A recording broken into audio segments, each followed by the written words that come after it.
luar.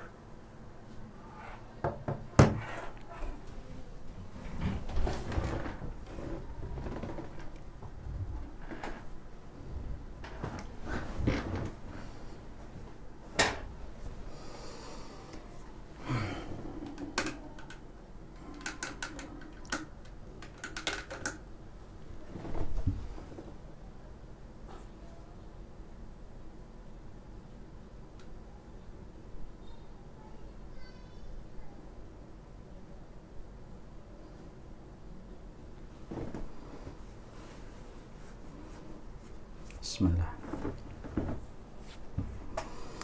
Assalamualaikum warahmatullahi wabarakatuh.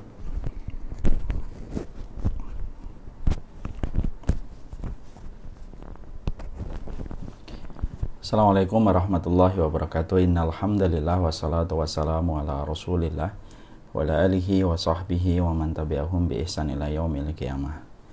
Alhamdulillah, tentunya kita bersyukur pada kesempatan hari ini kita berjumpa dan hari ini kita bersua, dan kita senantiasa bersyukur karena sesungguhnya pertemuan kita dan setiap sapaan kita selalu berada pada satu aktivitas yang baik.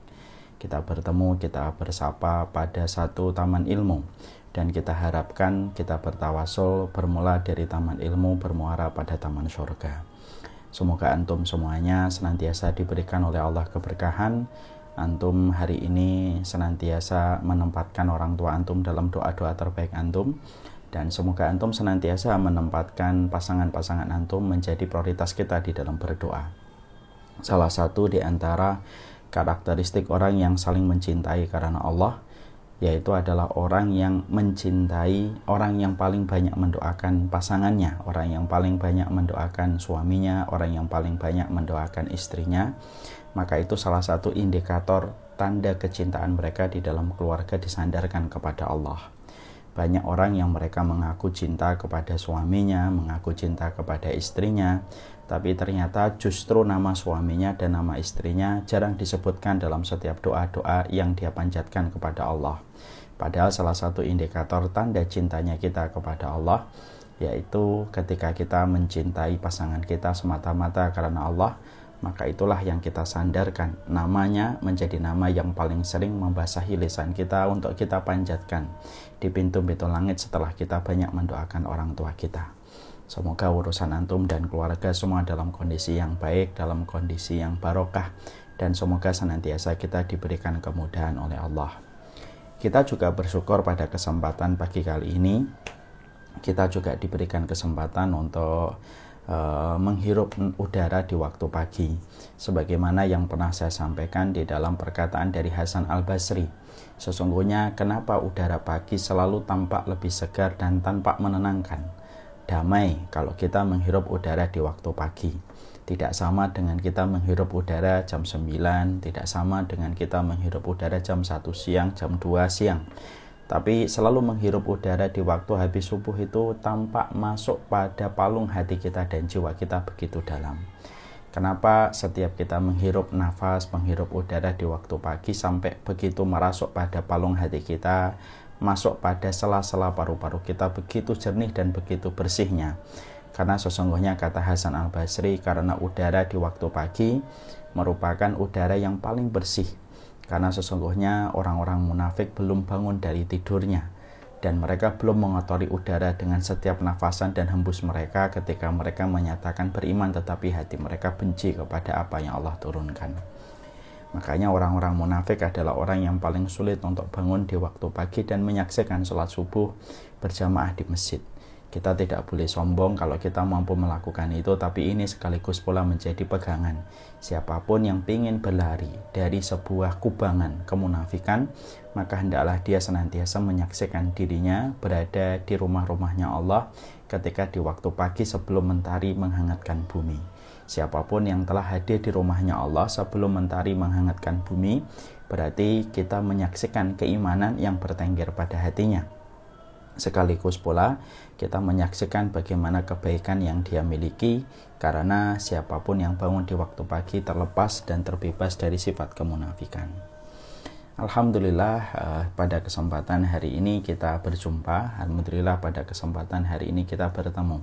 Dan kita ingin sekali pada kesempatan hari ini kita tadabbur beberapa doa dan tadabbur beberapa ayat yang bisa menjadi sebuah tuntunan dalam kehidupan kita.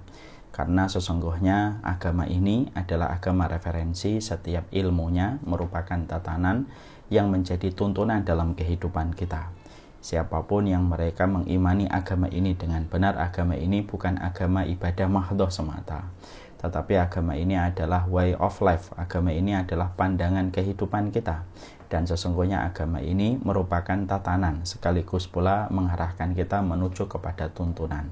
Siapapun yang dia dituntun pada kehidupannya sesuai dengan tatanan-tatanan ilmu dan referensi yang diturunkan oleh Allah dan Rasul-Nya, maka tidak ada ujung dari kehidupannya pada kehidupan di dunia dan di akhirat kecuali adalah kebahagiaan. Dan kita ingin membahas tentang ini, semoga kita senantiasa mampu untuk melapangkan hati kita, menjadikan seluruh referensi yang disampaikan oleh Allah menjadi tatanan dalam kehidupan kita supaya menjadi tuntunan dalam kehidupan kita. Tidak ada perkara yang paling indah dan final dalam kehidupan orang yang beriman kecuali adalah apa yang Allah turunkan dan apapun yang disampaikan oleh Rasulullah SAW. Janganlah kita tidak menyadari kenikmatan besar ini yang Allah telah berikan dalam kehidupan kita. Diberikan kenikmatan untuk mendapatkan ilmu yang Allah turunkan itu merupakan sebuah perkara yang besar. Allah itu menciptakan kita dalam kondisi bodoh. Betul, Allah menciptakan kita dalam kondisi tidak mengetahui apa-apa. Benar. Tetapi Allah menurunkan rahmatnya. Ketika Allah menciptakan manusia dan manusia dalam kondisi yang bodoh, tidak mengerti apa-apa, Allah turunkan perangkat-perangkat ilmu yang menjadi obat dari kebodohan dia. Allah turunkan ilmu melalui kitabullah dan hadis-hadis Rasulullah yang disampaikan oleh Nabi menjadi obat dari getirnya kehidupan kita. Kenapa Allah ciptakan kita bodoh, Ustadz? Kenapa Allah ciptakan kita dikeluarkan dari perutnya ibu-ibu kita tidak tahu apa-apa? Karena sesungguhnya Allah menciptakan kita dalam kondisi bodoh, Allah menciptakan kita dalam kondisi tidak tahu apa-apa, supaya disitulah kita mampu diuji oleh Allah. Siapa yang akhirnya bergegas untuk mengambil obat yang Allah turunkan, yaitu adalah ilmu. Dan siapa yang mereka masih menikmati kebodohannya sampai dia meninggal dunia. Makanya ada orang yang dia mengetahui dirinya bodoh tetapi tidak mau mengambil ilmu. Dia tidak mau untuk menjadikan tatanan yang diturunkan oleh Allah menjadi tuntunan dalam kehidupan. Orang-orang yang sejatinya tidak pernah mengambil tatanan-tatanan ilmu yang Allah turunkan, maka sesungguhnya dia tidak memiliki tuntunan dalam kehidupannya. Dan inilah yang menjadikan kita berlindung diri. Sesungguhnya di antara salah satu primernya doa kita kepada Allah, yaitu adalah ketika kita berdoa semoga kita tidak termasuk pada kategori orang yang bodoh ketika kita tidak mau menerima ilmu yang Allah turunkan, ilmu yang disampaikan Nabi menjadi tuntunan dalam kehidupan kita. Sebelum kita menyampaikan tentang materi pada kesempatan hari ini, sembari nanti kita membuka tanya jawab, saya tentunya menyampaikan kabar bahwasanya beberapa hari yang lalu Bapak mertua kami yang kami cintai, yang kami sayangi, Bapak Muhammad Fikri Ghani telah meninggal dunia. Saya memohon kepada seluruh jamaah yang hadir pada kesempatan hari ini, sampai 750 yang sudah hadir pada kesempatan hari ini, maka semoga kita dengan tulus dan dengan ikhlas untuk mendoakan beliau. Allahumma firlahu warhamhu wa'afihi wa'afu anhu wa akrim nuzulahu wa wasi' madkhalahu wa ksilhu bil ma'i wasalji wal barad wa naqlihi minal khataya kama yunaqqa bil abyadu minad danas wa abdilhu daran khairan min darihi wa zawjan khairan min zawjihi wa ahlan khairan min ahlihi. Beliau merupakan bapak dari istri saya, yaitu Febi Hanum Ghani, yaitu Bibu. Semoga dengan wafatnya beliau diampuni oleh Allah, beliau dirahmati oleh Allah. Salah satu di antara tanda syukurnya kita, kalau kita sudah memiliki keluarga, jangan pernah lupa untuk takzim kepada orang tua pasangan kita. Karena sesungguhnya kita harus paham, semua kebaikan yang kita dapatkan dari pasangan kita, semua kebaikan yang kita dapatkan dari suami kita dan istri kita, itu merupakan benih yang ditanam oleh orang tuanya dengan tetesan keringat dan jutaan doa. Lalu kita memetiknya, lalu menjadi bagian dari kehidupan kita.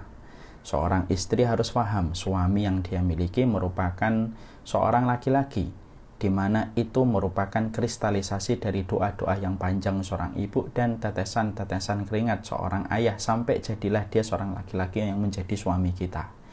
Makanya kalau istri mencintai suaminya bukan hanya mencintai orangnya, karena cinta di dalam Islam itu bukan egosentris. Cinta dalam Islam itu perkara yang besar yang menggabungkan bukan hanya dua hati, tapi menggabungkan dua keluarga. Sama pula kalau kita mencintai istri kita, karena Allah bukan hanya kita mencintai hasil produknya yaitu anaknya, tapi juga kita mencintai orang tuanya.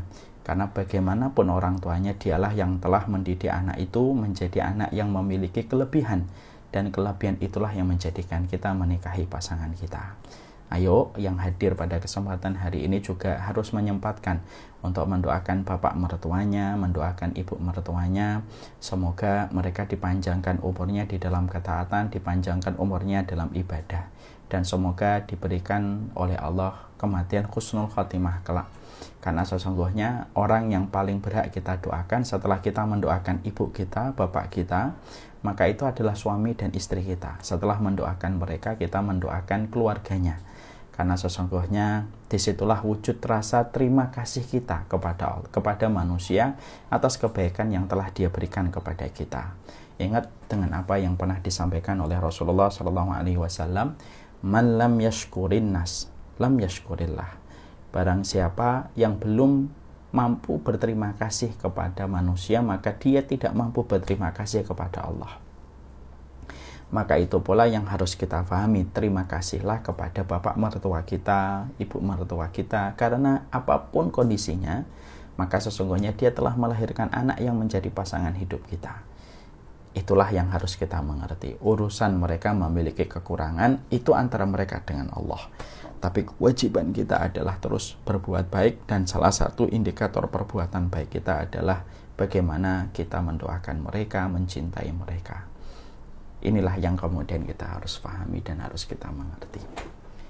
Ternyata saya ketika menyampaikan masalah mertua, masih banyak yang komplain, saya belum punya istri, saya belum punya pasangan, saya jomblo, masih kuliah semester 1.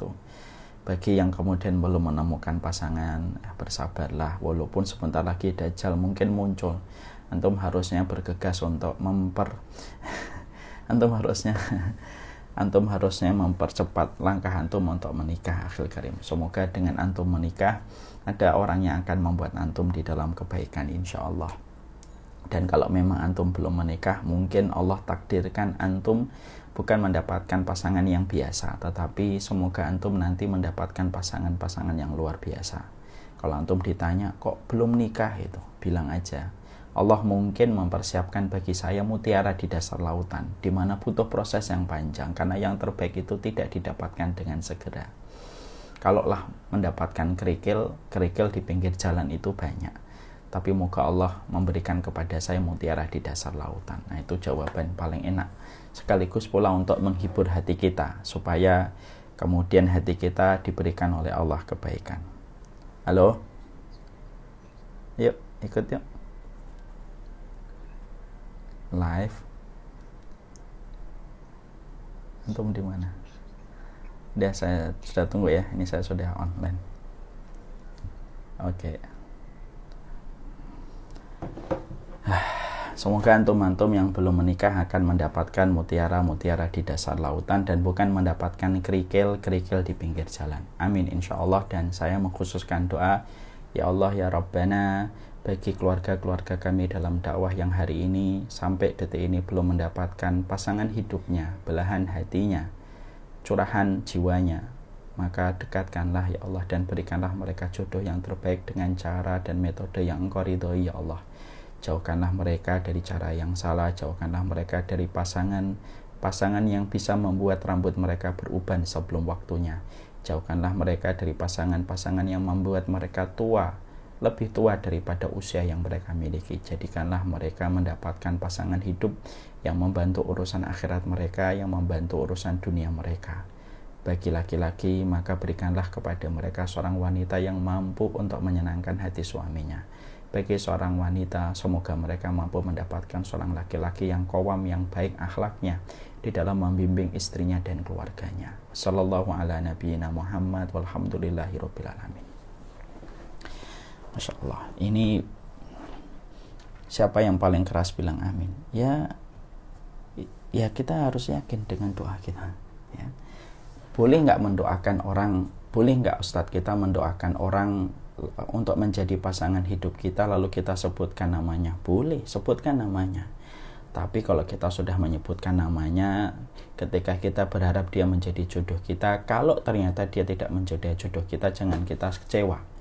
Karena sebagaimana dikisahkan dalam satu kisah seorang sahabat, ada seorang sahabat di depan multazam, kemudian dia berdoa, ya. Dia berdoa, kalau tidak salah Mus'ab bin Umar, ya. Dia berdoa, ya Allah, jadikanlah saya menikah dengan dua wanita salihah, yaitu Aisyah binti Tolhah dan Sukainah binti Tolhah.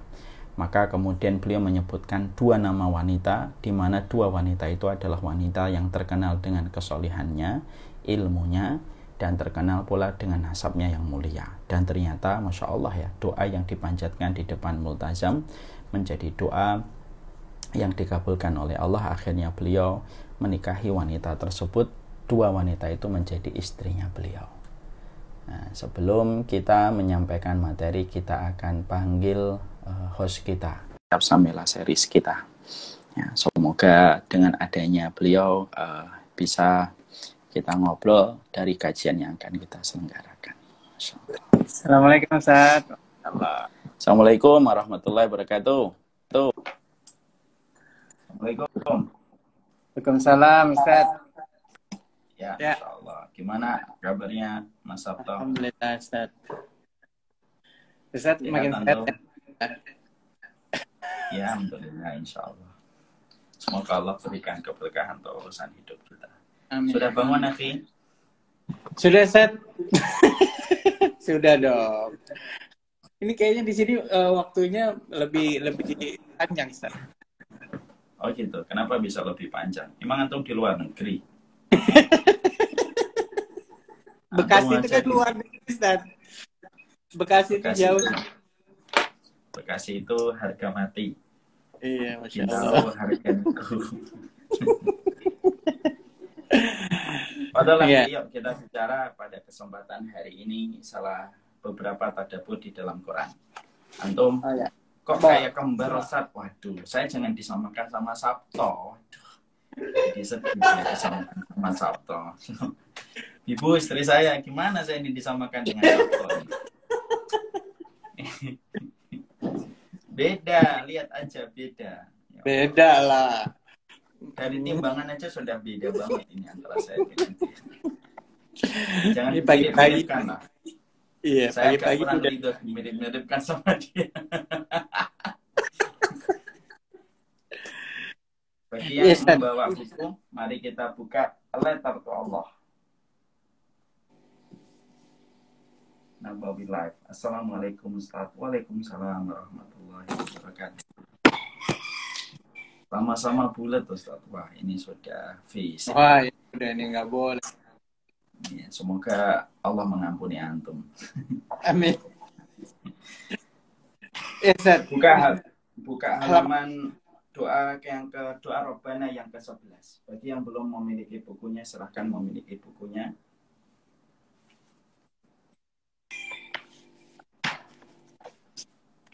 Doa Robbana yang ke-11 halaman 127.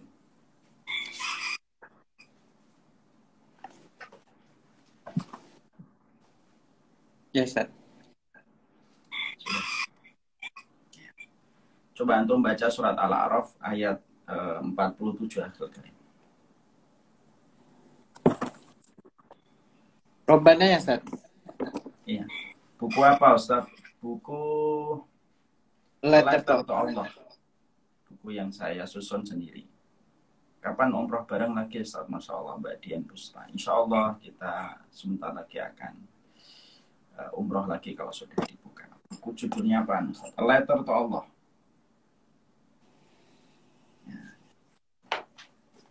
Ya. Rabbana la taj'alna ma'al qaumiz zalimin.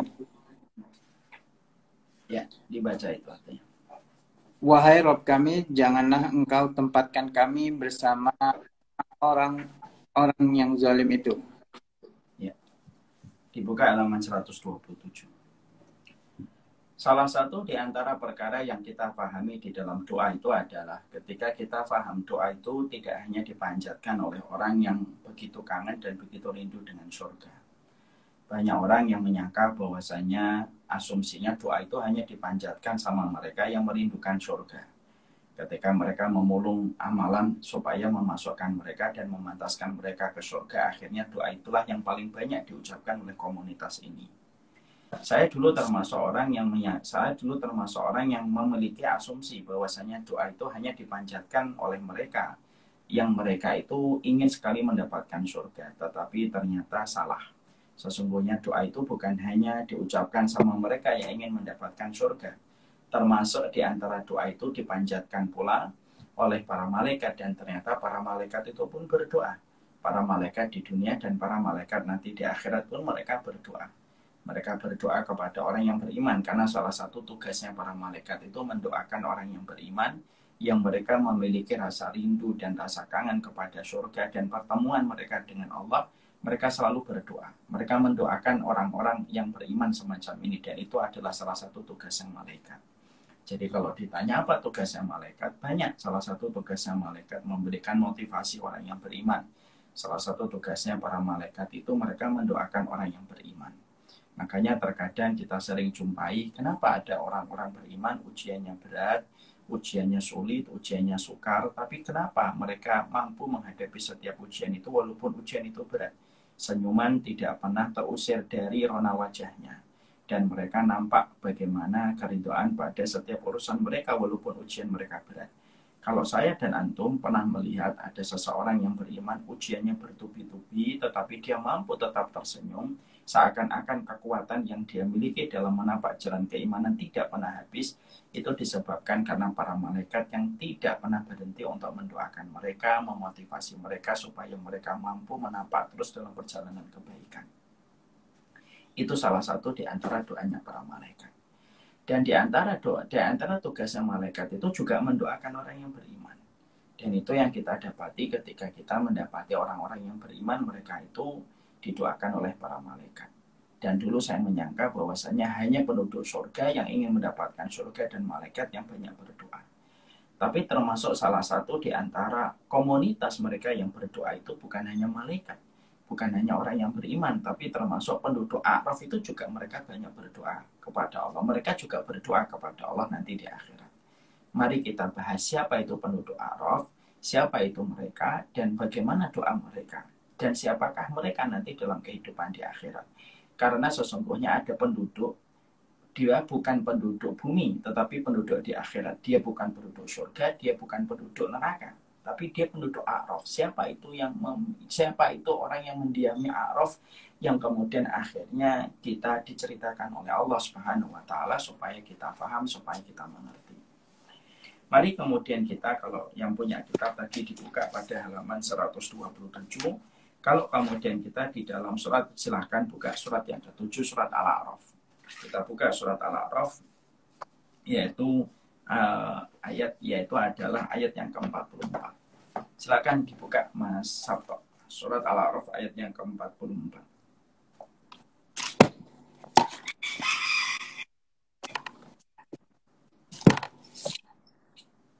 Ya, Ustaz. Baca artinya. Dan para penghuni surga menyeru penghuni-penghuni neraka, sungguh kami telah memperoleh apa yang dijanjikan Tuhan kepada kami itu benar. Apakah kamu telah memperoleh apa yang dijanjikan Tuhan kepadamu itu benar? Lalu mereka menjawab, benar. Kemudian penyeru malaikat mengumumkan di antara mereka, laknat Allah bagi orang-orang zalim. Ya. Di antara salah satu yang Allah abadikan dan Allah dokumentasikan di dalam Al-Quran adalah banyaknya percakapan antara penduduk surga dengan penduduk neraka. Ini saya sampaikan dalam beberapa waktu yang lalu. Bagaimana salah satu kenikmatan yang Allah tambahkan, nanti penduduk surga itu bisa berbicara, bisa berkomunikasi dengan penduduk neraka. Sebagaimana penduduk neraka bisa berbicara dan berkomunikasi dengan penduduk surga. Dan itu memiliki efek yang berbeda. Bagi penduduk surga, ketika dia bisa bicara dengan penduduk neraka, menambah kenikmatan dan kebahagiaan. Karena mereka mendengar rintihan-rintihan para penduduk neraka dan mendengar bagaimana ucapan-ucapan yang menggambarkan apa yang Allah berikan kepada mereka setimpal dengan perbuatan dosa yang mereka lakukan di dunia. Akhirnya mereka bertambah syukur kepada Allah dengan surga yang mereka dapatkan ketika mereka melihat penduduk neraka. Dan ini juga berbeda bagi penduduk neraka. Ketika penduduk neraka itu mampu melihat dan berbicara dengan penduduk surga, itu menambah kepedihan mereka. Kenapa kepedihan mereka tambah rasakan? Karena mereka tahu bagaimana nikmat yang didapatkan oleh penduduk surga. Akhirnya mereka betul-betul bertambah menyesal, dan bertambah menyesal ketika mereka mengetahui bagaimana komunikasi mereka dengan penduduk surga itu menambah perihnya mereka terhadap semua nasib yang mereka dapatkan di neraka setelah mereka melihat bagaimana nikmatnya penduduk surga. Ya, makanya Masya Allah nanti penduduk neraka itu akan melihat. Nanti penduduk neraka itu tahu nggak siapa saja yang masuk ke dalam surga? Tahu. Loh, itu sahabat saya. Loh, itu orang yang pernah saya hujat. Itu orang yang pernah saya cela. Ternyata mereka di dalam surga. Sebagaimana penduduk surga nanti melihat kepada penduduk neraka. Loh, orang inilah yang dulu begini, orang inilah yang dulu begini, orang inilah yang dulu begini.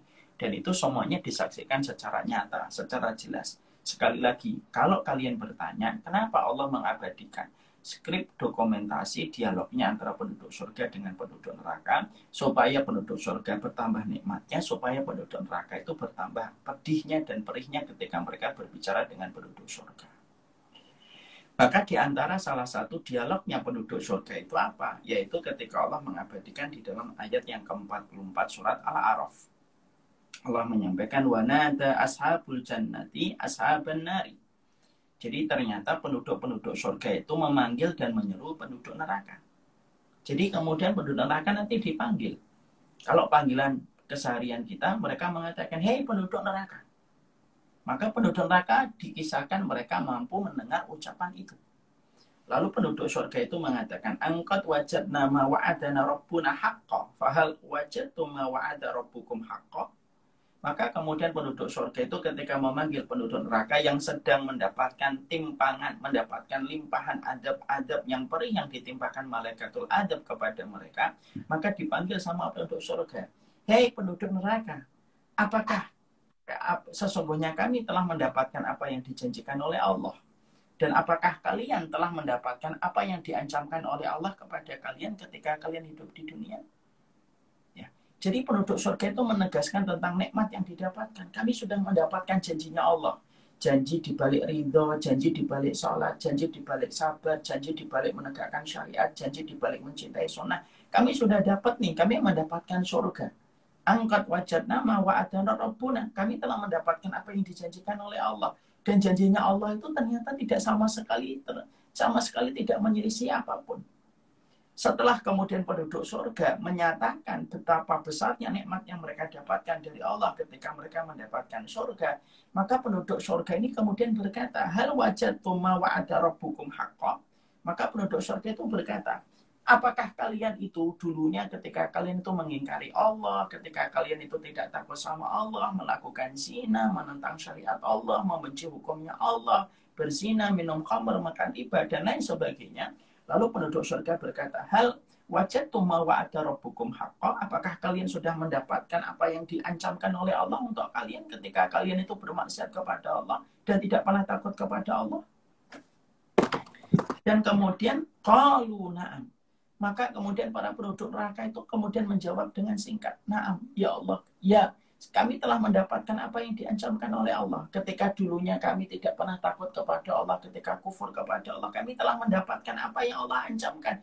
Dan betul, adabnya Allah itu betul-betul pedih. Adabnya Allah itu betul-betul perih." Dan mereka mengucapkan itu dalam bentuk kalimat yang sangat singkat. Qalu na'am, betul. Inilah yang Allah ancamkan kepada kami. Makanya Masya Allah ya, kata-kata hal wajadtum ma wa'ada rabbukum, ini sebuah kata yang juga pernah diucapkan oleh Rasulullah SAW ketika Rasulullah SAW habis perang Badar. Ketika Rasulullah itu habis perang Badar, maka kemudian Abu Jahal, kemudian ada Utbah bin Rabi'ah, ada Syaibah bin Rabi'ah, yang mana mereka itu para pembesar-pembesar Quraisy, musyrikun, ketika mereka mati di perang Badar, Maka Rasulullah Shallallahu Alaihi Wasallam mendatangi bangkai-bangkai orang-orang musyrik ini, dan kemudian Rasulullah itu berkata kepada Abu Jahal, Utbah bin Rabi'ah, Syaibah bin Rabi'ah, dan mengatakan, hal wajadtum ma wa'ada rabbukum haqqan. Maka Nabi itu berkata, hei Abu Jahal, hei Rabi'ah, hei Utbah, kamu sudah mendapatkan nggak apa yang Allah ancamkan kepada kalian ketika kalian itu telah berbuat syirik kepada Allah, walaupun telah datang peringatan Allah kepada kalian. Ini diucapkan Nabi. Maka kemudian dikatakan ketika Nabi sedang berbicara kepada mayat-mayat yang bergelimpangan dari tokoh-tokohnya orang musyrik, ketika Nabi mengatakan yang semacam itu, ada sahabat Umar bin Khattab yang ada di dekatnya Rasulullah pada saat itu kemudian berkata, ya Rasulullah, tukhatib qauman qad jifu, ya Rasulullah, engkau bicara sama kaum yang mereka itu telah mati, telah jadi bangkai, ya Rasulullah.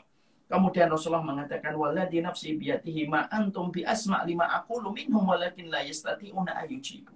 Lalu kemudian Nabi berkata, demi zat yang jiwaku berada di tangannya, kalian tidak lebih mendengar ucapanku daripada mereka. Mereka mendengar ucapanku, tetapi mereka tidak mampu menjawab. Maka kata-kata Rasulullah ini juga akan diucapkan para penduduk surga. Hal wajadtum ma wa'ada rabbukum. Apakah kalian telah mendapatkan apa yang telah diancamkan oleh Allah untuk kalian? Makanya kalau kita berpijak kepada ayat yang ke-44, sebenarnya kita berpikir, apakah nanti akhir kehidupan kita termasuk orang yang mendengar ucapan ini ataukah yang mengucapkan ini? Karena sesungguhnya beda. Kalau kita ternyata mendengar ucapan itu, berarti kita menjadi penduduk neraka. Tapi kalau kita termasuk orang yang mengucapkan kalimat itu, berarti kita penduduk surga. Karena salah satu di antara kebahagiaan penduduk surga itu apa? Mengingatkan kembali tentang kemaksiatan yang dilakukan penduduk neraka, di mana ujung kemaksiatan itu nikmat pada awalnya, nikmat pada permulaannya, tapi di dalamnya ujungnya adalah penderitaan. Makanya akhirnya penduduk surga itu berkata, sudah dapat nggak apa yang Allah ancamkan di balik setiap zinamu, setiap syirikmu, setiap kamu menentang syariat Allah, setiap khomermu, kamu sudah dapatkan apa yang diancamkan oleh Allah? Dan ternyata Allah tidak pernah menyelisih setiap janjinya, sebagaimana Allah tidak pernah menyelisih setiap ancamannya. Karena Allah ketika menciptakan surga, Allah tidak pernah main-main. Sebagaimana Allah ketika menciptakan neraka, Allah juga tidak pernah main-main. Dua tempat yang Allah tidak pernah bermain-main ketika Allah menciptakan itu surga. Sebagaimana Allah tidak pernah bermain-main dengan neraka. Sebagaimana ketika Allah itu mengatakan, inna adzabi lasyadid, sesungguhnya adabku itu pedih, maka betul-betul Allah itu tidak sama sekali mengurangi takaran sampai Allah hiperbola dan mengatakan bahwasanya pedihnya itu hanya kemudian ditambah. Tidak. Ketika Allah mengatakan inna adzabi lasyadid, Allah itu mengatakan adabku itu pedih, itu tidak hiperbola.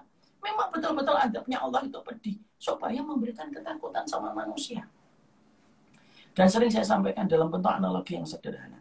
Kalau yang mengatakan pedih itu saya, mungkin kalian boleh nggak percaya karena kekuatan saya itu relatif.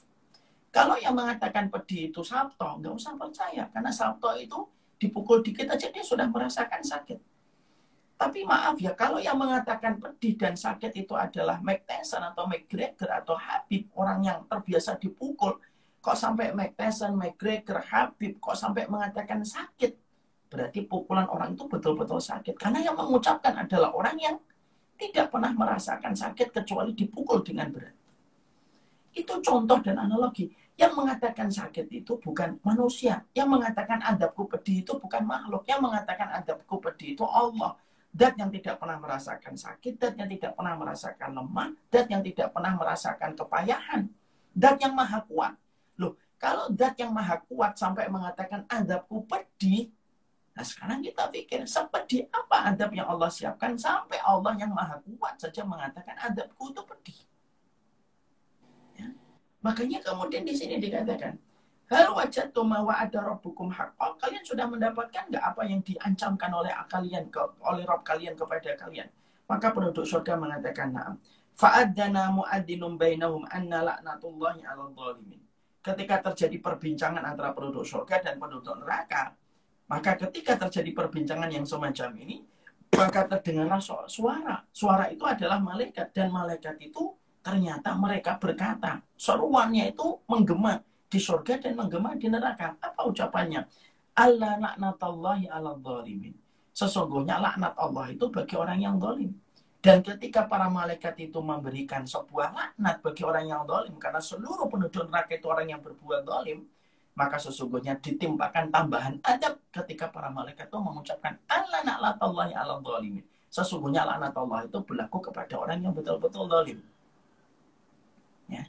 Jadi malaikat itu mendengarkan ucapan antara penduduk surga dan ucapan penduduk neraka. Para malaikat mendengarkan ucapan penduduk surga, mendengarkan jawaban penduduk neraka, lalu kemudian malaikat itu menimpali dengan mengatakan laknatullahi 'alal zalimin. Sesungguhnya laknatnya Allah itu bagi orang yang berbuat zalim. Dan itu menambah kepada kita, memberikan kepada kita sebuah ilmu bahwasanya penduduk neraka itu mereka adalah semua itu berbuat zalim. Semua itu pelaku kezaliman. Siapa mereka ini? Disebutkan ayat yang ke-45. Alladzina yasudduna an sabilillah wa yabghunaha iwaja wa hum bil akhirati kafirun.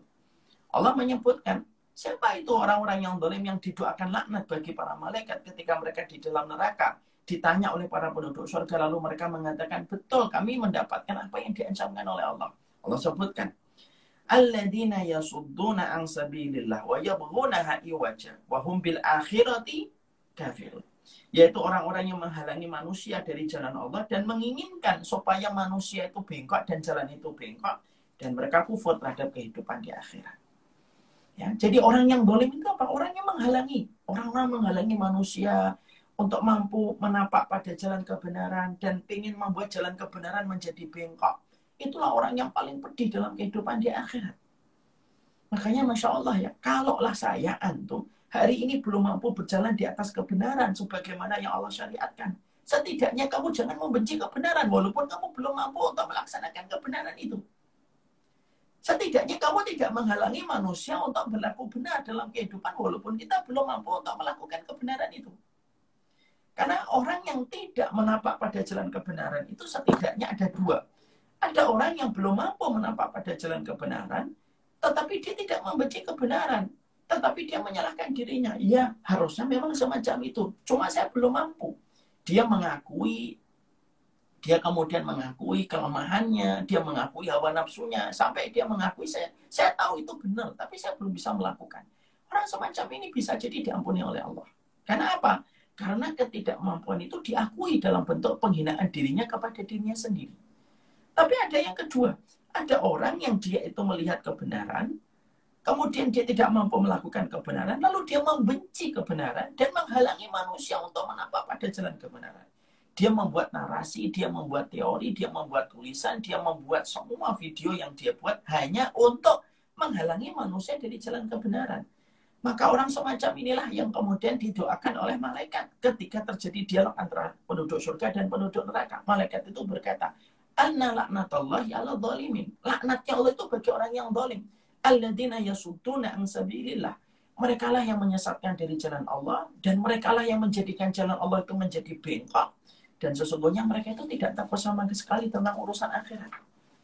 Makanya kan banyak sekali kita jumpai kadang-kadang ada banyak manusia. Kadang-kadang enggak kayak mungkin banyak di antara kita. Kita ini seakan-akan jauh gitu melihat urusan akhiratnya. Dan itu yang akhirnya menjadikan seseorang itu begitu. Akhirnya kemudian dia menjadikan membenci kebenaran itu. Sekarang mari kita lanjutkan ayat yang ke-46. Baca akhir, ayat ke-46. Dan di antara keduanya, penghuni surga dan neraka, ada tabir dan di atas A'raf, tempat yang tinggi, orang yang saling mengenal, masing-masing dengan tanda-tandanya. Mereka menyeru penghuni surga, Assalamualaikum, salam sejahtera bagimu. Mereka belum dapat masuk, tetapi mereka ingin segera. Ya. Jadi dialog ini runut ya. Jadi penduduk surga memanggil penduduk neraka, hal wajadtum ma wa'ada rabbukum, hal kalian telah mendapatkan apa yang Allah ancamkan kepada kalian. Penduduk neraka menjawab, qalu na'am. Mereka menjawab, ya kami telah mendapatkan apa yang Allah ancamkan.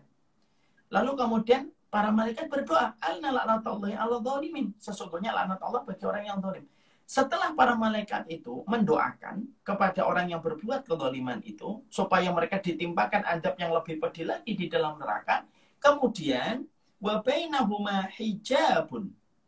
Di antara surga dan neraka itu ada hijab, ada dinding yang membatasi antara surga dengan neraka. Ya, jadi ternyata di antara surga dan neraka itu ada hijab, ada temboknya yang kemudian Kalau ke atas mereka melihat surga, kalau ke bawah mereka itu melihat neraka. Jadi kalau surga itu tinggi, makanya dikatakan fi jannatin aliyah. Makanya dikatakan surga itu tinggi. Maka neraka itu di bawahnya surga. Maka ada hijab. Maka kemudian disampaikan di sini bahwasanya itulah yang dinding yang kemudian dibangun oleh Allah Subhanahu wa taala. Makanya di dalam salah satu ayat dalam surat Al-Hadid juga disebutkan di beberapa ayat yang lainnya wa alal a'rafi rijalun. Maka kemudian hijab itu atau penghalang itu yang disebut dengan a'raf. A'raf itu apa? A'raf itu tempat yang tinggi. Dan a'raf itu sebutan bagi sebuah tempat yang terletak antara surga dengan neraka. Ada sebuah tempat yang nanti Allah bangun antara surga dengan neraka. Dan tempat itu disebut dengan a'raf. A'raf itu tempat yang tinggi. Biasanya orang Arab itu kalau menyebut jengger, antum tahu nggak akhi? Jenggernya ayam jago. Ayam jago itu kan di atasnya kan ada jenggernya merah kan. Maka itu disebut urf. Tempat yang tinggi. Dan kemudian ternyata ada orang nanti setelah pengadilan hisabnya Allah, setelah sebagian orang masuk surga, sebagian orang itu masuk neraka, ada orang itu yang mereka itu ditempatkan di antara sebuah tembok yang terletak antara surga dengan neraka. Ya. Siapa orang yang ditempatkan di tempat ini? Para ulama kemudian berkata bermacam-macam. Yang pertama, sebagian ulama itu mengatakan, yaitu adalah tempat a'raf itu, yaitu diperuntukkan bagi orang yang melakukan kebaikan dan keburukan itu seimbang. Jadi orang ketika ditimbang pada waktu proses sebelumnya, fase sebelumnya, ketika dia dihisab, lalu di mizan, ternyata antara kebaikan dan keburukannya seimbang.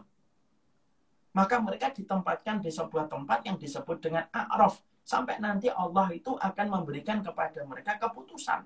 Apakah mereka ke surga atau ke neraka? Apakah mereka itu ke surga atau ke neraka? Itu disebut dengan tempat a'raf. Tempat yang tinggi. Sebagaimana jengger ayam itu, ayam jago atasnya yang merah itu, maka disebut dengan a'raf. Maka kemudian di situ, orang yang kemudian kebaikan dan keburukannya sama, maka ditempatkan di a'raf. Sebagian para ulama mengatakan sesungguhnya orang-orang yang menempati a'raf itu bukan mereka, tapi adalah orang yang berjihad, orang yang berperang di jalan Allah, tapi ketika dia berperang di jalan Allah, tetapi kemudian mereka itu durhaka sama orang tuanya. Jadi mereka ditempatkan di tempat itu sampai nanti Allah memutuskan keputusan untuk dirinya. Makanya kita paham ya, urusan jihad itu urusan besar. Urusan jihad itu harusnya berada di surga. Tapi karena dia durhaka sama orang tuanya, akhirnya dia tidak masuk neraka, tidak masuk surga. Kenapa? Neraka itu diharamkan bagi orang yang meneteskan darahnya untuk berperang di jalan Allah. Jadi neraka itu tidak bisa untuk membakar darah yang pernah menetes di jalan Allah. Tapi kenapa dia tidak bisa masuk surga padahal dia berjihad? Karena surga itu tidak bisa dimasuki sama orang yang durhaka sama orang tuanya. Ini sekaligus pegangan untuk kita, Masya Allah ya. Kalaulah kemudian kita di sini kita agak keluar materi. Kalaulah jihad saja tidak bisa memasukkan orang ke dalam surga otomatis kalau dia berbuat durhaka sama orang tua. Apalagi kalau tidak berjihad lalu dia durhaka sama orang tua. Lebih susah lagi masuk surga. Nah, para ulama itu mengatakan hijab tembok antara surga dan neraka itu maka ditempatin oleh dua orang ini. Ada yang kebagiannya sebanding antara kebaikan dan keburukan. Ada yang mengatakan bagi orang yang berjihad tetapi kemudian dia durhaka kepada orang tua. Mereka ditempatkan di a'raf. Mereka bisa melihat neraka tetapi juga bisa melihat surga. Tetapi nasib mereka itu belum jelas. Lah orang-orang yang ditempatkan di a'raf ini kondisinya gimana Ustaz? Bahagia? Ya enggak bahagia. Sakit juga enggak sakit. Tapi mereka berada pada kebingungan. Contoh analoginya gini, antum Sabtu mau pergi, misalkan mau pergi ke Turki. Ternyata ketika antum pemeriksaan paspor atau visa, antum tertahan lama. Antum tanya sama petugasnya, saya ini dideportasi, direjected, atau kemudian saya itu bisa masuk. Lalu petugasnya ngomong, tunggu dulu, kami masih melakukan pemeriksaan, ada beberapa hal di dalam paspor kamu yang ada, kami harus ngecek. Kan kita bingung kan, saya bisa masuk atau enggak, saya ini dideportasi atau enggak. Maka pada saat menunggu itulah saat yang paling tidak enak sebenarnya. Nggak di penjara, tapi juga tidak bisa masuk. Bisa bayangkan nggak? Antum kan, maaf ya, pernah keluar negeri atau enggak? jadi kan antum berkali-kali umrah. Jadi kemudian tertahan gitu. Kan tertahan itu kan bingung. Ya kan? Kita nanya sama petugasnya, saya bisa masuk nggak ke Turki? Maaf, tunggu sebentar. Ada beberapa catatan yang belum selesai. Tapi juga kemudian nggak di penjara. Kan bingung jadinya. Dan itu penduduk Araf itu ada yang kayak gitu. Maka ucapan penduduk Araf setelah mendengar, jadi mereka itu mendengar dialognya antara penduduk surga dengan penduduk neraka, mereka dengar. Maka ketika mereka mendengar bagaimana dialognya penduduk surga dengan penduduk neraka, maka kemudian mereka itu memanggil. Jadi ketika mereka tahu bahwasanya penduduk surga baru menyeru kepada penduduk neraka, kemudian dikatakan wanatu ashabal jannati an salamun alaikum lam yadkhuluha wa hum yatma'un. Mereka langsung memanggil penduduk surga, salamun alaikum. Keselamatan bagi kalian. Keselamatan bagi kalian. Dan mereka belum memasuki surga itu. Walaupun mereka sangat ingin sekali untuk memasuki surga itu. Jadi penduduk Araf itu seakan-akan di antara dua orang. Antara dua kelompok. Antara penduduk surga dengan penduduk neraka. Dan mereka belum tahu apakah mereka nanti ke neraka ataukah mereka menuju ke surga. Makanya ketika mereka mendengar dialog itu, mereka langsung memanfaatkan. Mereka langsung ketika dipalingkan wajah mereka ke surga, mereka mengatakan, Assalamun alaikum. Lam yadkhuluha wa hum yatma'un. Mereka berkata, selamat ya kalian sudah mendapatkan surga, senang sekali ya kalian sudah mendapatkan surga. Wahum yatma'un. Dan mereka itu pengen sekali mendapatkan surga. Cuma mereka belum mendapatkan surga. Masya Allah. Dan mereka bertambah keinginannya, ya Allah, kapan kami masuk surga, ya Allah. Disebabkan mereka melihat penduduk surga itu mengatakan, wajadna mawadana rabbuna, kami telah mendapatkan janji manis yang Allah berikan kepada kami. Masya Allah. Wa idza surifat absaruhum tilqa ashabin nari qalu rabbana la taj'alna ma'al qaumil zalimin. Ketika mereka baru saja melihat penduduk surga, tiba-tiba wajah mereka dipalingkan oleh Allah melihat penduduk neraka. Ketika mereka melihat penduduk neraka, mereka langsung berdoa, la taj'alna ma'al qaumil zalimin. Ya Allah, janganlah Engkau jadikan kami di barisan orang-orang yang berbuat zalim. Karena mereka tahu betul bahwasanya penduduk neraka itu seluruhnya 100% itu diisi sama orang yang berbuat zalim. Zalim itu kan 3 ya. Zalim sama diri kita sendiri. Zalim ketika kita berbuat maksiat, berbuat dosa itu kan zalim. Zalim kepada orang lain dan zalim kepada Allah dengan berbuat kesyirikan. Makanya ketika penduduk A'raf, mereka dihadapkan wajahnya kepada neraka. Mereka mengatakan, la taj'al rabbana la taj'alna ma'al qaumil zalimin. Mereka ketakutan dan mereka berdoa, ya Allah, jangan tempatkan kami di barisan orang yang berbuat zalim, ya Allah. Kenapa mereka tidak mengatakan, ya Allah, jadikanlah kami penduduk surga, ya Allah, janganlah Engkau jadikan kami penduduk neraka. Enggak, mereka mengucapkan sebuah sifat. Jadi mereka itu tidak menyebutkan. Mereka tidak berkata, ya Allah, jauhkanlah kami dari neraka. Enggak. Tapi mereka itu berdoanya, Rabbana la taj'alna ma'al qaumil zalimin. Ya Allah, janganlah Engkau jadikan kami sebagai orang yang zalim, di barisan orang yang zalim. Kenapa mereka menyebutkan kata-kata itu? Karena mereka tahu betul. Tidak ada penyebab manusia yang memasukkan manusia ke dalam neraka kecuali adalah karena kezaliman mereka. Maka mereka berdoa, la taj'alna ma'al qaumil zalimin. Dan itulah penduduk Araf. Dan mereka menunggu kepastian dari Allah sampai nanti mereka juga mendapatkan syafaat Rasulullah. Bagaimana Ustadz akhirnya mereka penduduk Araf ini, maka mereka nanti akan memasuki surga. Selama mereka tidak berbuat syirik kepada Allah. Karena penduduk Araf itu tidak diisi sama orang yang berbuat syirik. Manusia itu selama tidak berbuat syirik itu ada prosentase untuk memasuki surganya Allah. Walaupun waktunya tidak langsung. Maka kemudian itulah yang disampaikan. Lalu kemudian apakah selesai perkataan itu? Belum. Mari kemudian kita dengarkan ayat yang ke-48. Baca lagi ayat 48. Dan orang-orang di atas A'raf, tempat yang tertinggi, menyeru orang-orang yang mereka kenal dengan tandanya sambil berkata, harta yang kamu kumpulkan dan apa yang kamu sombongkan ternyata tidak ada manfaatnya buat kamu. Ya. Maka kemudian penduduk Araf itu kemudian bukan hanya mengatakan Rabbana la taj'alna ma'al qaumil zalimin. Mereka kemudian akhirnya berdialog juga kepada penduduk neraka. Jadi yang berdialog kepada penduduk neraka bukan hanya penduduk surga.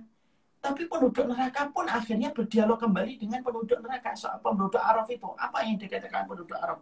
Wanada ashabul a'rafi rijala ya'rifunahum bisimahum. Qalu ma aghna ankum jam'ukum wa ma kuntum tastakbirun.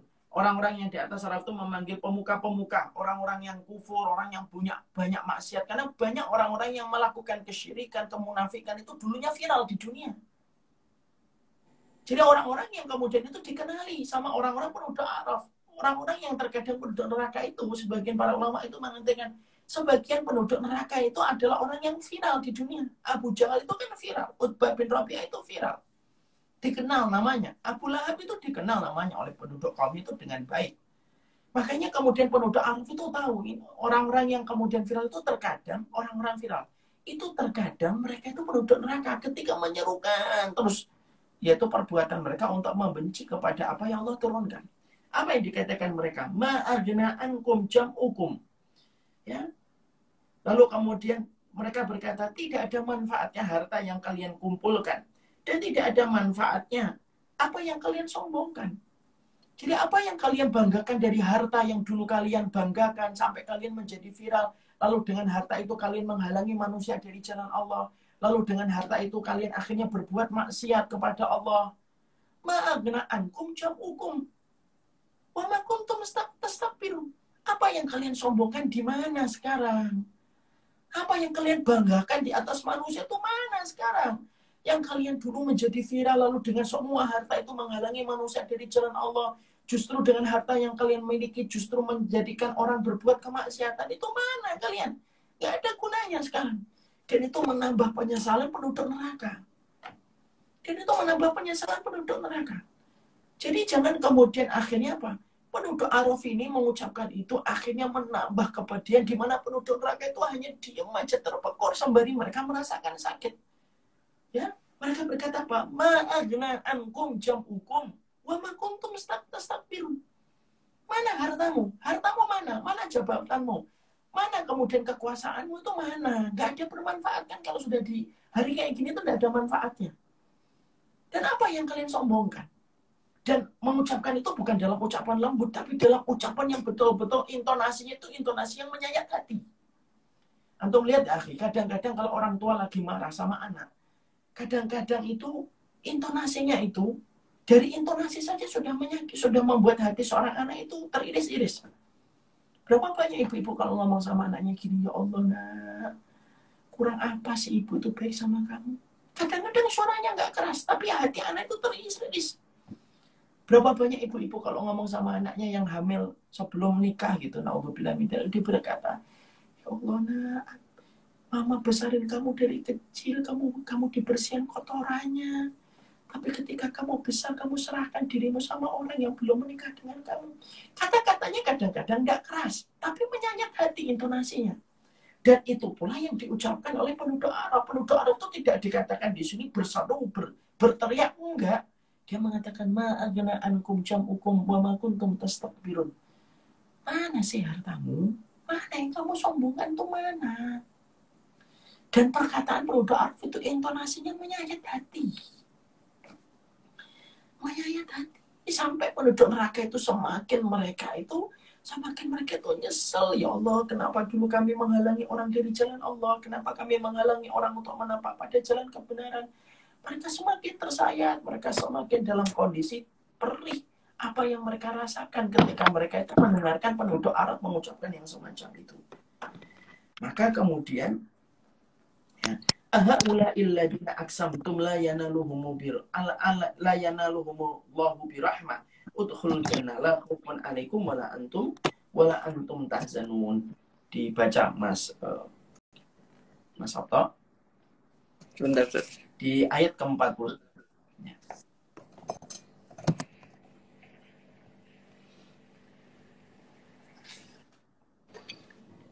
Ya, Ustaz. Ya, dibaca ayat yang ke-49. 49. Itukah orang-orang yang kamu telah bersumpah bahwa mereka tidak akan mendapat rahmat Allah. Allah berfirman, masuklah kamu ke dalam surga, tidak ada rasa takut padamu dan kamu tidak pula akan bersedih. Ya. Maka kemudian dikatakan oleh Ali bin Abi Thalib bahwasanya orang-orang yang semacam ini akhirnya mereka berkata, ahaula illadina aqsamtum la yanaluhumullahu birahmah. Orang-orang yang semacam ini berkata, inilah orang yang telah bersumpah bahwasanya mereka tidak akan mendapatkan rahmatnya Allah. Lalu kemudian akhirnya Allah menyampaikan kepada para penduduk Araf. Akhirnya penduduk Araf itu masuk ke surga. Allah menyampaikan, udkhulul jannata la khaufun alaikum wa la antum tahzanun. Ya, masuklah kalian ke surga dan tidak ada lagi ketakutan yang menimpa kepada kalian dan tidaklah kalian itu merasa sedih. Para ulama itu sering sekali mereka memberikan penjelasan. Kenapa surga itu selalu disebut dengan kata la khaufun alaikum wa la antum tahzanun? Kenapa surga itu selalu identik dengan kata-kata la khaufun alaikum wa la antum tahzanun? Tidak ada ketakutan, tidak ada rasa kesedihan. Karena memang sekaligus pula Allah ingin memberikan pelajaran kepada manusia kalau kita masih hidup di dunia. Di dunia itu identik dengan kesedihan dan identik dengan rasa takut. Makanya penduduk surga itu akhirnya penduduk Araf itu memasuki surga.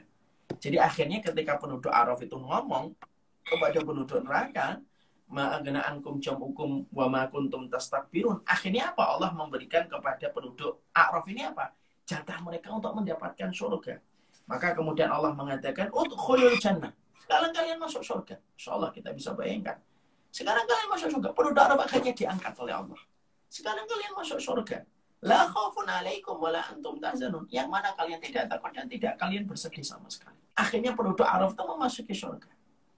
Nah, sekarang mari kita lanjutkan ayat yang ke-50. Para penghuni neraka menyeru pada para penghuni surga, tuangkanlah sedikit air kepada kami atau rezeki apa saja yang telah dikaruniakan Allah kepadamu. Lalu mereka menjawab, sungguh Allah telah mengharamkan keduanya bagi orang-orang kafir. Ya. Maka kemudian akhirnya ketika penduduk Araf itu sudah dimasukkan ke dalam penduduk surga dan termasuk deretan penduduk surga, maka kemudian akhirnya wanada ashabun nari ashabal jannah. Sekarang gantian penduduk neraka yang akhirnya memanggil penduduk surga. Hai penduduk surga. Yang mereka minta itu apa? An afidhu alaina minal ma'. Yang diminta penduduk neraka itu nggak berlebihan. Mereka itu berkata, an afidhu alaina minal ma'. Ya penduduk surga, kasihlah kami tetesan air. Kasih kami tetesan air. Dan mereka kemudian menyeru kepada penduduk surga itu, au mimma razaqakumullah, atau apapun yang Allah rezekikan kepada kalian itu di surga itu. Jadi akhirnya penduduk neraka itu bertambah pedih. Sampai akhirnya mereka itu tidak minta macam-macam. Mereka nggak minta bidadari, mereka nggak minta rumah, mereka cuma minta, kasihlah kami tetesan air. Gitu. Kasihkanlah kami tetesan air, ataupun apapun yang dikasihkan oleh Allah rezeki kepada kalian itu. Kemudian para penduduk surga berkata, qalu innallaha harramahuma 'alal kafirin. Allah itu pada penduduk surga langsung berkata, maaf ya, Allah haramkan semua nikmat yang kami dapatkan ini untuk kami berikan kepada kalian. Ya. Penduduk surga ini ketika tidak bisa memberikan itu kepada penduduk neraka, apakah ada sedih? Tidak ada sedih. Kan tadi sudah disampaikan, kalau di surga itu wala antum tahzanun, tidak ada kesedihan. Karena kesedihan itu membebani hati, makanya Allah cabut kesedihan. Penduduk surga itu tidak ada kesedihan, makanya ketika penduduk surga melihat penduduk neraka tidak ada yang kasihan. Ya Allah kasihan, ya Allah, ya udah. Ada seorang ibu melihat anaknya di neraka, tidak ada lagi kasihan.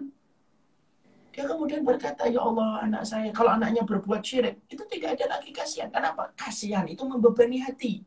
Makanya Allah itu sering sekali mensifati neraka itu, sering sekali mensifati surga itu apa? La khaufun alaikum wa la antum tahzanun. Tidak ada ketakutan, tidak ada kesedihan. Makanya penduduk surga ketika diminta sama penduduk neraka, dia tidak ada rasa kasihan. Kemudian mereka dengan tegas mengatakan, innallaha harramahuma 'alal kafirin. Allah mengharamkan itu untuk ditimpakan kepada kalian. Kan beda ya kalau di dunia. Kalau di dunia kita didatangin sama orang, minta dong makanannya gitu. Kita misalkan punya makanan, minta dong makanannya. Terus kita nggak ngasih itu kan, kita mungkin beberapa hari terbayang-bayang wajahnya orang itu. Kalau kemudian di neraka enggak. Ketika di surga itu tidak ada lagi rasa kasihan itu. Dan tidak ada yang mereka inginkan kecuali adalah setetes air aja. Makanya Ibnu Umar itu kalau minum air dingin itu selalu dia nangis. Kebanyakan beliau nangis.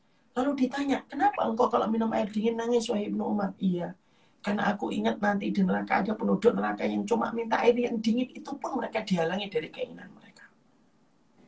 Air dingin. Dan itu kemudian yang disampaikan. Maka siapa itu orang-orang yang mereka itu diharapkan untuk mendapatkan hanya setetes air? Dikatakan oleh Allah, baca ayat 51.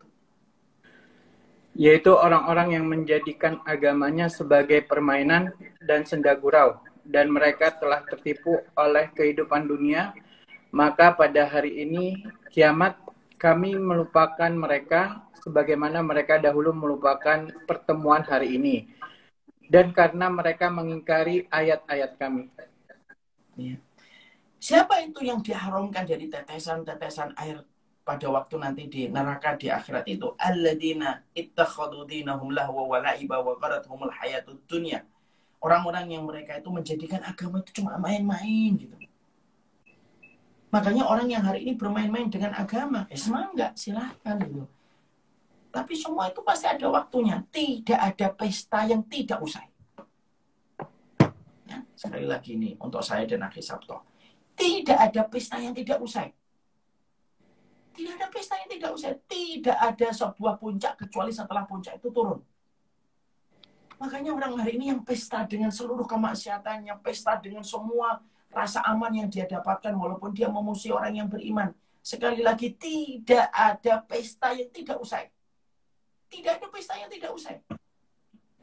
Jadi kalau kemudian kita memilih pestanya di dunia dengan apa yang kita mau tanpa memperdulikan apa yang Allah sampaikan, ya enggak, tapi pestamu nanti akan selesai.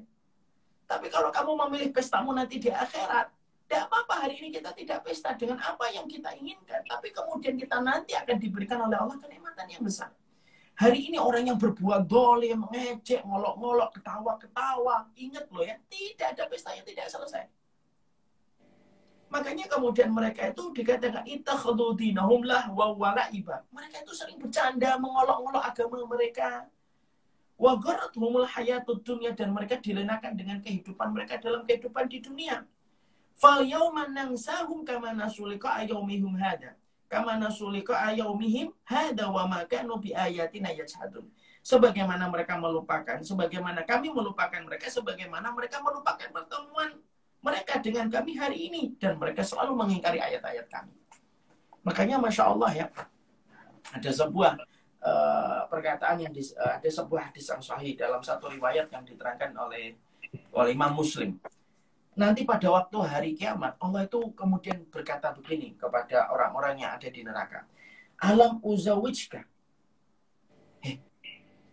Bukankah saya sudah nikahin kamu dengan orang yang kamu inginkan? Alam ukrimka, bukankah saya sudah memuliakan kamu ketika kamu dalam kehidupan di dunia? Alam usakhir lakal khayla wal ibil, dan sudah aku jadikan onta dan kuda itu aku tundukkan supaya mendukung kegiatan dan aktivitas kalian. Wa adraka tar'as wa tarba, dan kemudian sudah aku jadikan kalian itu punya kesempatan untuk senang dan bahagia. Maka hamba yang ditanya oleh Allah itu, ditanya dengan pertanyaan itu, sudahkah aku nikahkan, sudahkah bukankah aku muliakan kamu, sudah aku berikan kehidupan, sudah aku jadikan bumi itu ditundukkan untuk kalian, bukankah sudah aku kasih kesempatan kalian juga bahagia dan senang-senang ketika di dunia, sudah nggak kalian mendapatkan itu semuanya? Maka kemudian orang itu berkata, bala ya Allah, kami sudah mendapatkan itu semua ya Allah. Lalu kemudian Allah berkata kembali, adonanta annaka mulaki. Apakah kamu setelah mendapatkan kehidupanmu, apakah kamu mengira kamu tidak akan bertemu dengan aku? Orang itu berkata, Allah, dulu ketika saya di dunia, saya tidak menyangka akan bertemu denganmu, sebagaimana saya bertemu denganmu hari ini, ya Allah. Kemudian Allah berkata, fal yauma ansaka kama nasikani. Lalu kemudian Allah berkata, hari ini aku delete namamu, sebagaimana kamu melupakan tentang aku pada waktu kehidupan di dunia. Jadi orang yang lupa terhadap Allah, orang yang lupa kepada Allah dalam hidup, orang yang lupa kepada Allah dalam waktu siang, orang yang lupa kepada Allah di waktu malam, orang yang lupa kepada Allah ketika punya perusahaan, orang yang lupa sama Allah ketika mereka memiliki jabatan, orang yang lupa sama Allah ketika mereka memiliki kekuasaan, mereka nanti akan ditanya oleh Allah, bukankah kemudian aku sudah menikahkan kamu? Bukankah aku sudah memuliakan kamu? Bukankah aku menjadikan bumi, kuda, onta aku tundukkan supaya mendukung aktivitas kamu? Bukankah aku sudah memberikan kamu kesempatan untuk bahagia? Maka orang itu berkata, ya Allah, kami sudah dapatkan itu semuanya. Andonanta anak kamu lagi. Lalu Allah menutup dengan kalimat sindiran. Apakah kamu mengira kamu tidak ketemu saya? Untuk mempertanggungjawabkan semua yang telah kamu nikmati itu. Hamba itu berkata, lah. Maka Allah kemudian berkata, sebagaimana kamu melupakan aku melupakan kalian. Insya Allah. Nah inilah yang menjadikan akhirnya kita paham. Sekali lagi orang yang hari ini bermaksiat, menghalangi orang dari jalan kebenaran, mengolok-olok orang yang berjalan di atas kebenaran. Sekali lagi, tidak ada pesta yang tidak usai. Pesta itu akan selesai. Orang yang hari ini sedang bangga di atas seluruh apa yang dia miliki. Apapun yang kalian dapatkan itu, ada masa akhirnya. Dan itu yang akan menjadi sebuah penderitaan panjang. Ya. Orang yang beriman itu memang tidak pesta di dunia. Karena mereka harus menahan. Menahan untuk tidak menzalimin orang. Menahan diri untuk tetap taat kepada Allah. Ingat sebuah kalimat. Hari ini siapa yang ketawa-ketawa, berbuat dolim, ngolok-ngolok, ngejek orang yang beriman, ngejek orang yang taat kepada Allah. Tidak ada kita yang tidak selesai. Barakallahu fikum. Semoga Allah memberikan kepada kita kebaikan. Semoga Allah memberikan kepada kita keberkahan. Inilah yang kita ingin bahas hari ini. Surat Al-A'raf, yaitu kemudian juga kita membahas tentang buku Al-Letarto Allah. Bagi yang belum memiliki buku ini, segera memiliki buku ini, insya Allah bisa mendapatkan di Mosbit dan bisa mendapatkan di sama Akhi Sabto. Silahkan chatnya beliau, insya Allah beliau menerima. Insya Allah ini merupakan buku yang saya tulis untuk mentadaburi tentang doa-doa Rabbana yang ada di dalam Al-Quran.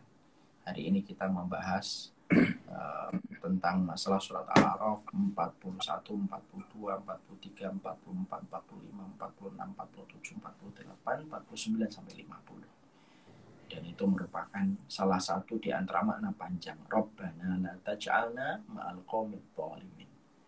Makanya saya menyampaikan siapapun hari ini yang belum mampu menapak di atas kebenaran, setidaknya jangan membenci kebenaran. Siapapun hari ini yang belum mampu melaksanakan kebenaran, setidaknya jangan engkau menghalangi orang untuk menapak di atas kebenaran. Dan ini juga menjadikan kita harus refleksi diri kita. Kalau saya, antum berbuat dolim, berbuat kemaksiatan, katakan sama diri kita, tidak ada pesta yang tidak selesai dalam kehidupan dunia. Wassalamualaikum warahmatullahi wabarakatuh. Dan pastikan kalian mengikuti Syamilah series yang keempat, The Day After You Day. Salah satunya kita akan bahas tentang tragedi-tragedi besar yang kemudian mengenai kepada orang-orang yang mereka itu berbuat zalim. Tragedi-tragedi besar yang mengenai kepada orang fasik yang bisa menimbulkan rasa takut. Ya. Silahkan untuk kemudian mendaftar di dalam Syamilah series yang keempat, walaupun masih lama di bulan Desember, segera daftar saja, karena kalau kuotanya sudah terpenuhi maka langsung kami terus dan kami tutup.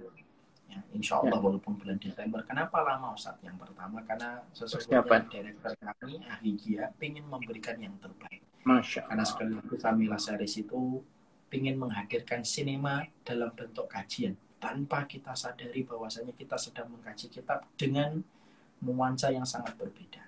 Insya Allah. Kemudian yang kedua, di situ ada buku yang harus ditulis untuk menjadi panduan kita supaya kita menghadirkan rasa takut. Yang paling sulit itu menghadirkan rasa takut kepada Allah. Kita bicara di sini bukan menuduh orang, tapi kita di sini adalah untuk merefleksi dan untuk mengevaluasi diri kita. Barakallahu fikum. Bagi yang ingin mendaftar nanti serahkan Akhi Sabto, gimana? Ingin mendaftar? Ya, boleh langsung di bit.ly/Deidai. Deidainya huruf besar semua. Nih, insya Allah napin nih, Ustaz. Ya. Iya. Ya. bit.ly/day. Ya. Sama nomornya, nomor registrasinya. Nomor Slide registrasinya. link ada 0857.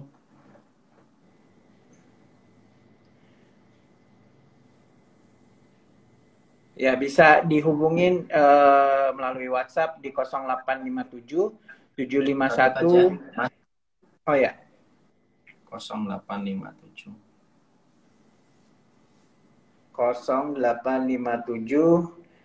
751 50057. Ya, itu sudah Ana share juga. Ya, itu nomornya. Nah, bisa hubungin lewat WhatsApp juga, insya Allah. Belum ada bocoran, belum, insya Allah. Tadi udah dibocorin sedikit ya, Ustaz ya? Iya, insya Allah. Bagi yang pengen mendapatkan bukunya, juga silakan kontak Kaki Sabto. Insya Allah moga-moga hampir kita tiap hari, moga-moga nanti kita bisa tadaburin letter to Allah, insya Allah. Nah, semoga ini juga menjadi sebuah keberkahan untuk semua kehidupan dan urusan kita, insya Allah. Insya Allah. Senang sekali menyapa antum semuanya pada kesempatan hari ini. Semoga Allah memberikan keberkahan dalam setiap urusan kita. Amin. Semoga kalian semuanya yang belum menikah semakin mampu dekat dengan orang tua, semakin takzim kepada orang tua. Mungkin salah satu hikmahnya kenapa kok belum nikah sampai hari ini, bisa jadi karena Allah ingin memberikan kesempatan antum supaya bertambah mesra dengan orang tuanya. Amin. Bagi yang sudah menikah, mari kita mencintai istri kita, pasangan kita karena Allah Subhanahu wa Ta'ala. Dan salah satu di antara indikator kecintaan kita kepada Allah adalah orang itu adalah orang yang paling sering kita sebutkan di dalam doa setelah kita memanjatkan doa untuk orang tua kita. Barakallahu fikum. Jazakallah khair Ustaz, ilmunya Ustaz. Ya, pesan buku, kalau pengen pesan buku kepada Akhi Sabto, nomornya antum berapa Sabto? Banyak yang boleh pesan buku di 0816 nih, Ana coba catat atau bisa di Syamila Store juga. Nah, kalau bagi yang pesan buku di nomor itu, bagi yang pingin untuk mendaftar Syamila series yang keempat, jangan sampai terlewatkan. Kita akan membahas nasib-nasib tragis kepada orang-orang yang zalim, orang yang fasik, bagaimana mereka ketika di azab kubur, bagaimana mereka di neraka. Bukan untuk nuduh orang, tapi justru untuk menghadirkan rasa takut kepada diri kita. Jangan-jangan kita juga pembuat kezaliman, jangan-jangan kita adalah orang yang juga berbuat kenafikan. Makanya itulah yang menjadikan kita rasa takut harus ditumbuhkan, karena rasa takut itu tidak bisa organik. Dia tumbuh secara alami, tidak bisa. Rasa takut itu harus dengan referensi dan ilmu, supaya menjadikan kita mampu menahan diri dari kezaliman kita kepada diri kita, kezaliman kita kepada orang lain, dan kezaliman kita kepada Allah Subhanahu wa Ta'ala. Semoga kita menjadi penduduk surga, semoga kita mendapatkan apa yang kita lakukan dalam kehidupan.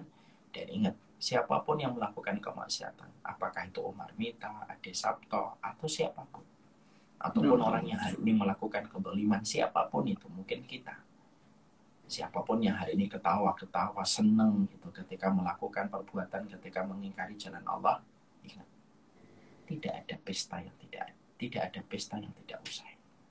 Wassalamualaikum Muhammad walhamdulillahirabbil alamin. Mungkin ada pertanyaan Akhi Sabto ini boleh tanya.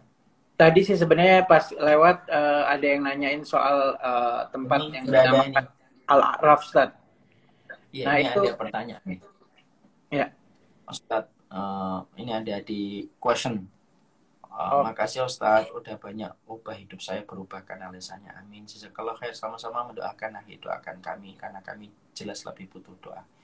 Deklaras, Ustaz, kami takut kalau pernah durhaka dengan orang tua. Mohon penjelasan koridor durhaka itu apa? Durhaka itu adalah ketika orang tua kita marah, murka dengan apa yang kita lakukan. Nah, itu termasuk salah satu koridor kedurhakaan. Apakah pada saat memilih sekolah untuk anak-anak kami tidak mengikuti anjuran orang tua termasuk durhaka? Kalau memang pilihan antum lebih baik untuk akhirat anak-anak antum, maka itu bukan durhaka. Tapi yang terpenting cara mengkomunikasikan dengan baik. Cara pesannya gimana Ustaz? Kalau pesan buku sama Akhi Sabto, kalau ingin mendaftar Syamila Series yang keempat, silahkan untuk kemudian mendaftar di Bitly Dedai ataupun di nomor WhatsApp. Sekarang sudah hampir 1.400 yang mendaftar. Kalau memang sudah mendekati sudah limited seat, sudah sampai terkota, maka akan ditutup segera. Ayo bergegas, mumpung hari ini lagi hari libur. Bagi yang ingin mendaftar, mari kita menjadi keluarga di antara keramaian umat. Wassalamualaikum Muhammad. Senang sekali berjumpa dengan antum semuanya. Tidak terasa sudah 1 jam.